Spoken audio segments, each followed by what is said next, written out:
Who is authorizing Biden's nuclear brinkmanship while the president's brain is missing? Notes from the edge of the narrative matrix. Ukraine has already begun using U.S.-supplied long-range missiles in Russia, despite Putin's warning that this exact sort of escalation will place NATO at war with Russia. This happens as Russia officially changes its nuclear doctrine to lower the threshold for when it's permissible to use nuclear weapons in retaliation for attacks on its territory. So far, the attacks appear to have been mostly repelled without having done any significant damage. This is frightening, but I have a hard time imagining that Russia makes any extreme moves against the U.S. before Trump takes office. It seems like they'd want to wait and see what Trump does once he gets in before taking any horrifying risks like that.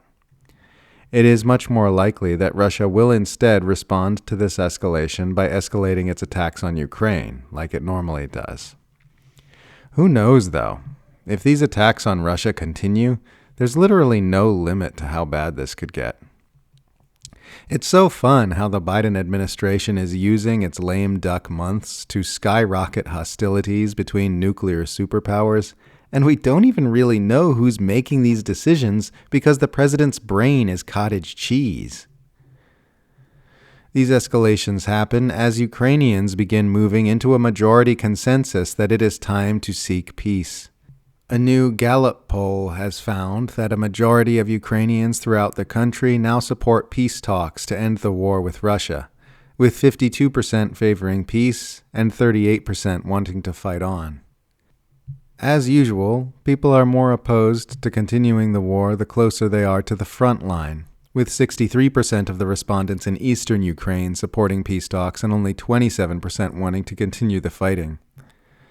The further you are from the effects of this horrific proxy war, the more likely you are to support it. It's just as true inside Ukraine's borders as it is when you include all the Western armchair warriors who want to continue fighting to the last Ukrainian. Listen to the Ukrainians, we were told when all this started. Well, here they are. This proxy war has been waged in the name of defending Ukrainian democracy, and yet it continues to dangerously escalate against the will of the majority at the direction of a president in Kyiv whose elected term ended months ago. Fighting a war with Russia always seems like a swell idea until you actually try it.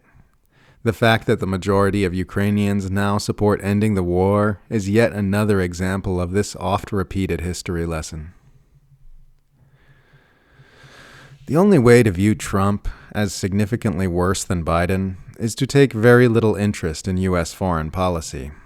And the only way to take so little interest in U.S. foreign policy is to care very little about non-Western lives. Every day I'm interacting with liberals who inadvertently reveal that they are only just now beginning to pay close attention to what's happening in Gaza, now that they'll be able to blame the genocide on someone else. I was just talking to a Democrat who informed me that I'm going to miss Biden after hundreds of Palestinians begin starving to death in Gaza when Trump gets into office. I told him Palestinians are believed to be starving to death by the tens of thousands presently. We just don't hear about it because indirect deaths like malnutrition aren't part of the official daily death toll. It's so much worse than they realize, because they spent more than a year looking the other way while it was happening. So now you'll often see them warning that Trump is going to do things that Biden has been doing this entire time. People who say you get more conservative as you get older are just projecting their own personal shittiness onto everyone else. I get more radicalized by the year. It's not even about older people having more wealth to protect. I'm making more money than ever before, and I still want to obliterate capitalism. You get more conservative and right-wing as you get older if you fail to grow as you age. It just means you've been wasting your time on this planet and allowing yourself to become intellectually lazy and morally stagnant.